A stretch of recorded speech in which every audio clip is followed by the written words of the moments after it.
il a rendez-vous avec un autre groupe. Un chant, Angelo, chant. Angela, chant. Ay, mama. Ay, mama. Ay, mama. Ay, mama. Mama Maria, mama. Ay, mama. Mama Yesu, mama.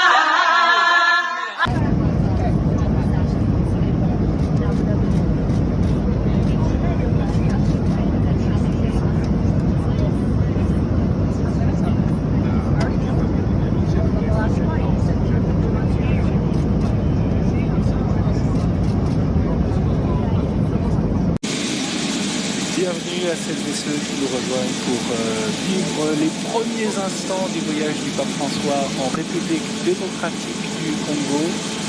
Aujourd'hui commence son 40e voyage apostolique en dehors de l'Italie qui va durer 6 jours. À Kinshasa d'abord, puis ensuite à Djouba, la capitale du Soudan du Sud, où il se rendra vendredi après-midi. C'est un voyage dont KTO a la joie de retransmettre chacune des étapes publiques à l'antenne, mais aussi sur YouTube, sur notre site ktotv.com, notre application et les réseaux sociaux. L'avion du pape, vous l'avez vu, a atterri il y a quelques minutes à 14h34 pour être précis sur ce tarmac de l'aéroport international Njili de Kinshasa, la capitale de la RDC. Et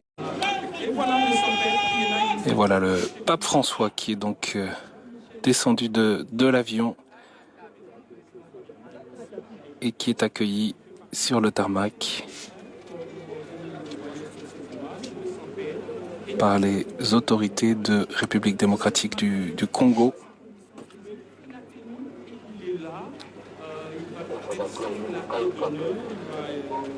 Les deux enfants envoyés lui remettre des fleurs en guise de bienvenue.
De nous mettre ensemble, nous Congolais, et de regarder droit vers le développement de ce pays de Lumumba.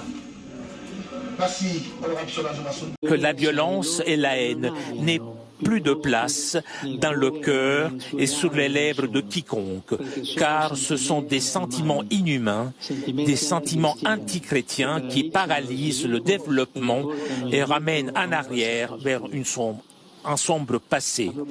En parlant de frein au développement et de retour au passé, il est tragique que ces lieux, et plus généralement le continent africain, souffrent encore de diverses formes d'exploitation.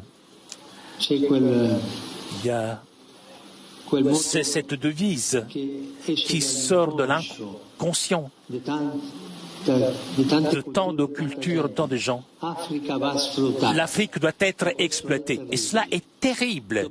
Après le colonialisme politique, un colonialisme économique tout aussi asservissant s'est déchaîné. Ce pays, largement pillé, ne parvient donc pas à profiter suffisamment de ces immenses ressources. On en est arrivé au paradoxe que les fruits de sa terre le rendent étranger à ses habitants. Le poison de la cupidité a ensanglanté ses diamants.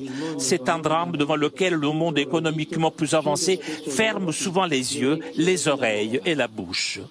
Mais ce pays et ce continent méritent d'être respectés et écoutés. Ils méritent espace et attention. Retirez vos mains de la République démocratique de Congo. Retirez vos mains de l'Afrique. Cessez d'étouffer l'Afrique. Elle n'est pas une mine à exploiter, ni une terre à dévaliser. Que l'Afrique soit protagoniste de son destin. Que le monde se souvienne des désastres commis au cours des siècles au détriment des populations locales et qu'il n'oublie pas ce pays ni ce continent.